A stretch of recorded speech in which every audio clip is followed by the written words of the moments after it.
बिस्मिल्लाहिर्रहमानिर्रहीम। Welcome to my YouTube channel. आज हम चैप्टर 11 होम्योस्टेसिस को डिस्कस करने जा रहे हैं।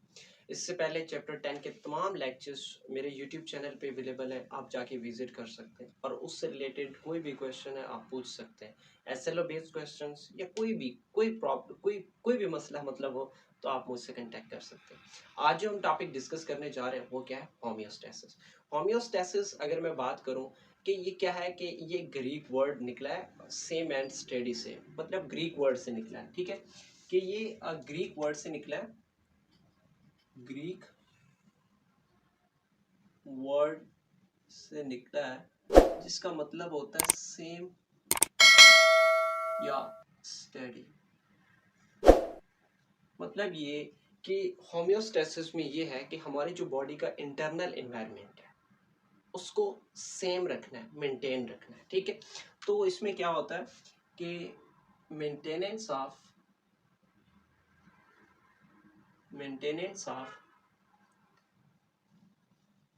इंटरनल, आप वीडियो को थोड़ा तेज कर सकते हैं, internal environment of the body.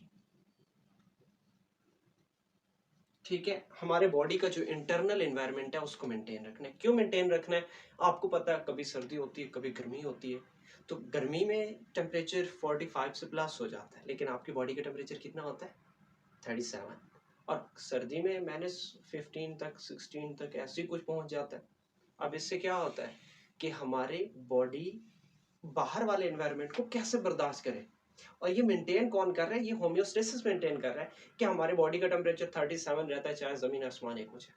अगर ज्यादा ऑफ कोर्स बुखार होता है जिसकी बेस पे बॉडी का टेम्परेचर बढ़ जाता है, वो उस कंडीशन में भी हमारी बॉडी जब थक जाती है, मेंटेन नहीं कर पाती, तब ऐसा होता है। नहीं तो वो नॉर्मली बंदा जो भी है उसके बॉडी का टेम्परेचर 37 है, सिंपल।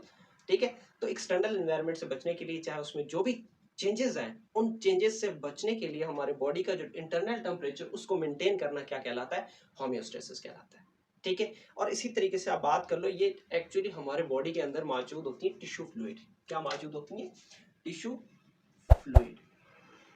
टिश्यू, अब टिश्यू फ्लूइड्स एक्चुअली मतलब जितने भी ऑलमोस्ट सेल्स हैं उन सेल्स के दरमियान में फ्लूइड मौजूद होता है, या विद इन द सेल्स या सेल के बाद, तो वो वाटर ये ऑलमोस्ट क्या करता है? उस टेम्परेचर को रेगुलेट करने की कोशिश करता है। वाटर की मेन इन्वॉल्वमेंट होती है बॉडी का टेम्परेचर रेगुलेट करने में। इसी तरीके से आप लोगों ने एवापोरेशन का कूलिंग पढ़ा होगा कि हमारे जो स्किन से जो स्वेट है वो एवापोरेट हो जाता है और उसकी बेस पे ठंडक फील होती है। ओके, तो इस होम्योस्टेसिस की 3 टाइप्स है। कितनी टाइप्स है? 3 टाइप्स। अब उसमें जो फर्स्ट है वो है ऑस्मो रेगुलेशन। वैसे मुझे उस मार्कर से लिखना था, चले। ऑस्मो रेगुलेशन, ऑस्मो रेगुलेशन होता है मेंटेनेंस ऑफ इंटरनल, मतलब हमारे बॉडी के अंदर जो साल्ट और वाटर है उसको मेंटेन करना। ठीक है, maintenance of salt and water in the body, कि हमारी बॉडी के अंदर साल्ट और वाटर को क्या करना है? बैलेंस में रखना है।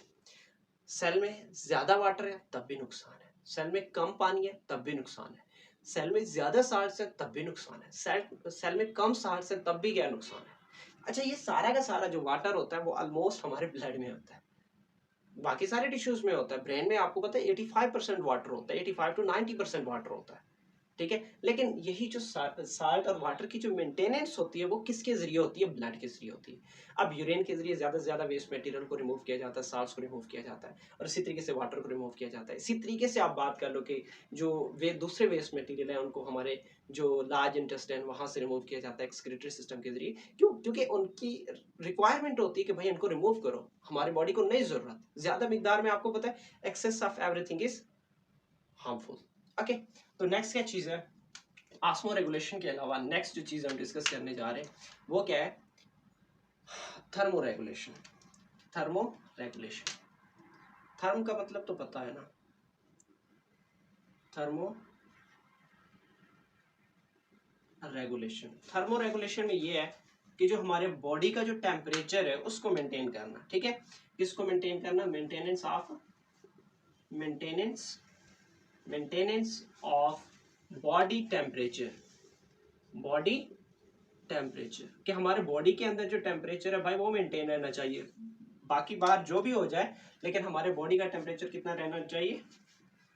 37 डिग्री सेंटीग्रेड हमारे बॉडी का टेम्परेचर रहना चाहिए। और इससे अगर कम हुआ तब भी नुकसान है, और इससे अगर ज्यादा हुआ तब भी नुकसान है। क्यों? क्योंकि हमारे बॉडी के अंदर जो एंजाइम्स मौजूद होती हैं, क्या, या प्रोटीन्स, ठीक है, जो प्रोटीन्स मौजूद होती हैं या एंजाइम्स मौजूद होती हैं वो डीनेचर हो जाती हैं। वो क्या हो जाती हैं? डीनेचर का मतलब है उनकी जो स्ट्रक्चर है वो चेंज आ जाते हैं, मतलब कि चेंजेस इन स्ट्रक्चर। अगर उनके स्ट्रक्चर में चेंजेस आ जाए तो वो they can not work properly, वो वर्क करते ही नहीं है या इनएक्टिव हो जाते हैं। लो टेम्परेचर है तो इनएक्टिव हो जाते हैं, हाई टेम्परेचर है तो वो उनकी शेप ही बिगड़ जाती है, वो डीनेचर हो जाते हैं कंप्लीटली। इसलिए हमारे बॉडी के अंदर टेम्परेचर का मेंटेन होना लाजमी है। The third one is excretion. Excretion.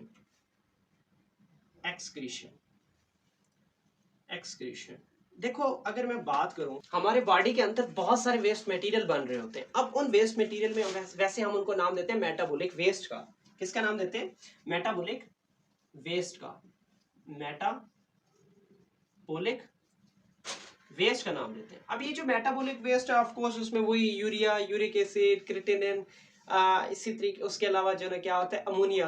तो ये सारे के सारे क्या होते हैं? वेस्ट मटेरियल होते हैं। चले मैं लिख लेता हूँ ताकि आप लोगों को याद है, ठीक है, कि इसमें यूरिया आ जाता है, यूरिक एसिड आ जाता है, यूरिक एसिड आ जाता है, इसी तरीके से अमोनिया की बात कर लें, अमोनिया, ठीक है, और इसके अलावा आप क्रिएटिनिन की बात कर लें, क्रिएटिनिन। अब देखिए नेक्स्ट मजीद पता है चीज क्या है कि अब प्लांट्स में भी ऐसे बहुत सारे वेस्ट मटेरियल होता है। उनकी जो पित्त होता है उसके अंदर वेस्ट मटेरियल होता है, एक हार्टवुड होता है, एक सैपवुड होता है। जो हार्टवुड है उसके अंदर वेस्ट मटेरियल होता है। इसी तरीके से आप म्यूसिलेज की बात कर लें, लेटेक्स, ये हमारा नेक्स्ट लेक्चर होगा, उसमें हम इन चीजों को डिस्कस करेंगे कि एक्सक्रीशन में क्या होता है कि वेस्ट मटेरियल को रिमूव करना है फ्रॉम द बॉडी, ठीक है, कि removal of waste material from the body, removal of waste material from the body. अच्छा, ये जो इसी चीज को मैं दोबारा समझा दूं कि ये जो होम्योस्टेसिस है ये सिर्फ एनिमल्स में नहीं है, प्लांट्स में भी है, फंजाई में भी है। ऑलमोस्ट हर जितने भी लिविंग ऑर्गेनिज्म है वो अपनी हैसियत के मुताबिक होम्योस्टेसिस करते हैं, ठीक है। उनकी भी बॉडी की रिक्वायरमेंट होती है, वो उस रिक्वायरमेंट पे पूरा उतरने की कोशिश करते हैं, ठीक है। अगर नहीं है तो वो फिर डिफरेंट कंडीशन में चले जाते हैं। जैसे कि आगे बड़ी क्लासेस में शायद ये चीज़ें दी हुई हैं, जो छोटी क्लासेस में भी होंगी, कि टारपोर हो गया, हाइबरनेशन हो गया, एस्टिवेशन हो गया, जिसमें वो डिफरेंट फिजियोलॉजिकल एक्टिविटी में चले जाते हैं उस दौरानिए को, उस ड्यूरेशन को स्पेंड आउट करने के लिए कि भाई ये डेंजरस महीना है, इसको बस कहीं ना कहीं किसी तरीके से गुजार दो। टारपोर में चले जाते हैं जिसमें लंबी सी गहरी नींद में चले जाते हैं, अपनी फिजियोलॉजिकल एक्टिविटी को ब्रेक डाउन कर देते हैं। ना भी होम्यो मतलब ये कि मेटाबॉलिज्म होगी, ना एनर्जी प्रोड्यूस होगी, कुछ भी नहीं होगा, बस उनकी स्किन ही थोड़ी मजबूत होती है in the case of animal, तो वो आराम से सो जाते हैं, ठीक है। तो ये अलग कैटेगरी है, ये आपके क्लासेस में बहुत महंगी पड़ जाएंगी आपको समझाने। तो ये था हमारा आज का टॉपिक जिसमें हमने क्या पढ़ा। एक तो होम्योस्टेसिस पढ़ा, मैं इस चीज़ को इधर मेंशन कर देता हूँ। ये असल में थोड़ा कैमरा ब्लर हो जाता है तो मैं इस वजह से थोड़ा यहीं हो रहता हूँ। एक हमने पढ़ा होम्योस्टेसिस जिसमें हमने पढ़ा कि maintenance of internal environment of body. फिर हमने पढ़ा था इसकी टाइप्स को पढ़ा था जिसमें हमने डिस्कस किया था ऑस्मो रेगुलेशन। ऑस्मो रेगुलेशन में आप बताओ हमने क्या पढ़ा था कि क्या करना है कि बॉडी में जो वाटर और साल्ट है उसको मेंटेन करना है ताकि हमारी जो सेल की फिजियोलॉजिकल एक्टिविटी है वो परफॉर्म होती रहे। थर्ड पे आप लोगों ने पढ़ा था थर्मो रेगुलेशन। थर्मो रेगुलेशन में आप लोगों ने क्या पढ़ा था बताएं जरा, कि बॉडी के टेम्परेचर को रेगुलेट करना है। क्यों? कि अगर बॉडी का टेम्परेचर रेगुलेट नहीं हुआ तो हमारी बॉडी में बहुत सारी प्रोटीन्स होती हैं जो डीनेचर हो जाएंगी, ओके। और इसी तरीके से हमने पढ़ा था थर्मो रेगुलेशन के बाद क्या पढ़ा है, एक्सक्रीशन। अब एक्सक्रीशन में आप लोगों ने क्या पढ़ा है कि हमारे बॉडी के अंदर या प्लांट्स या एनिमल्स की बॉडी के अंदर बहुत सारा वेस्ट मटेरियल होता है, मेटाबॉलिक वेस्ट होता है। मेटाबॉलिक वेस्ट ऐसा वेस्ट जो मेटाबॉलिज्म के दौरान बनता है, मतलब तमाम केमिकल रिएक्शंस होते हैं, ग्लूकोज की ब्रेक डाउन हो रही है या किसी भी केमिकल की ब्रेक डाउन हो रही है, तो उस दौरान ऐसे मटेरियल प्रोड्यूस होते हैं जो हमारे बॉडी की रिक्वायरमेंट नहीं होती। उनको रिमूव करना क्या कहलाता है? एक्सक्रीशन कहलाता है। इसमें ऑफ कोर्स अभी हमने पढ़ा था urea, uric acid, ammonia, creatinine in the case of urine, ठीक है, जब यूरिन प्रोड्यूस होता है तो उसमें ये चीज़ें होती हैं। और इसी तरीके से हमने प्लांट्स की बात की थी कि लैटेक्स, गम्स, रीजन्स, ये चीज़ें, और इसी तरीके से कार्बन डाइऑक्साइड का भी हमारे बॉडी में मौजूद है एज अ वेस्ट, तो इसको हम सांस के जरिए बाहर निकाल देते हैं। तो ये था हमारा introductory lecture to homeostasis. Majeed lecture के लिए इस चैनल को सब्सक्राइब करें और इंशाल्लाह मिलते हैं नेक्स्ट वीडियो में। तब तक इजाज़त चाहता हूँ। ओके, अल्लाह हाफिज़।